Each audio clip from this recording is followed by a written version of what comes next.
Good evening, and welcome to the Daily Voice presented by VNN, bringing you today's top 5 Canadian news stories on April 14th, 2025. Let's get started. Liberal leader Mark Carney has officially renounced his British and Irish citizenships, affirming he's fully Canadian, politically and financially.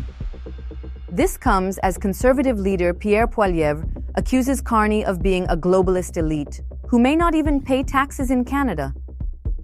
Carney responded at a Montreal campaign stop, stating clearly, "I live in Ottawa. I pay taxes here."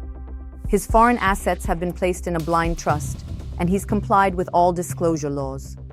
The move is designed to diffuse questions about his loyalty as the election campaign heats up.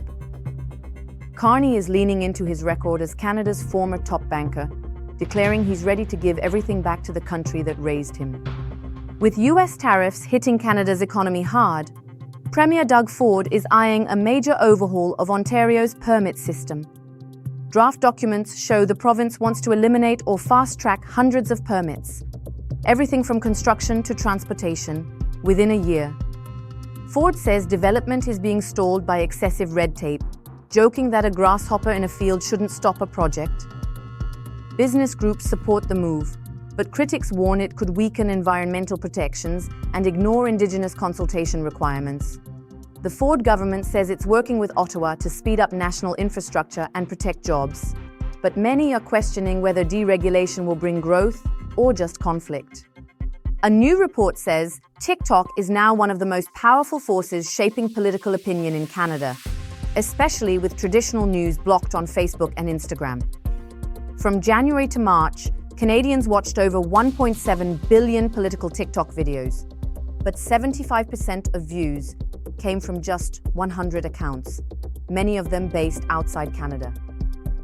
Influencers like Mario Zelaya are generating millions of views for partisan content, while international platforms like Fox News and Daily Mail are gaining serious traction.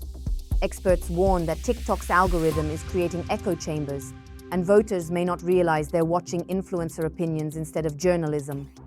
In a digital-first election, going viral may matter more than policy platforms.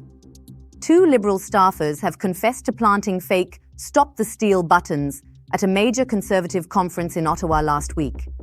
The prank mimicked Trump-era rhetoric and mocked internal Conservative feuds by featuring names of campaign strategists crossed out. Liberal HQ called it a misguided joke. Conservative officials called it American-style dirty politics. While the Liberal Party said the stunt didn't reflect leader Mark Carney's values, the moment highlights just how personal and theatrical this campaign is getting. With tensions high, this prank has reignited debates about ethics, campaign decorum, and party discipline. Pierre Poilievre says if he becomes Prime Minister, mass murderers will die in prison. No parole, no exceptions. In Montreal, the Conservative leader pledged to reintroduce consecutive life sentences and invoked the notwithstanding clause to override a Supreme Court ruling that capped parole ineligibility at 25 years. He pointed to the Quebec mosque shooters case as proof the current system fails victims. Poilievre says, "Justice means never having to relive trauma at parole hearings." Critics warn this opens the door to broader charter overrides, but Poilievre insists it's about defending the most basic right, public safety. That's all for today's top stories. Thank you for joining us on The Daily Voice, presented by VNN. Stay informed, stay engaged, and we'll see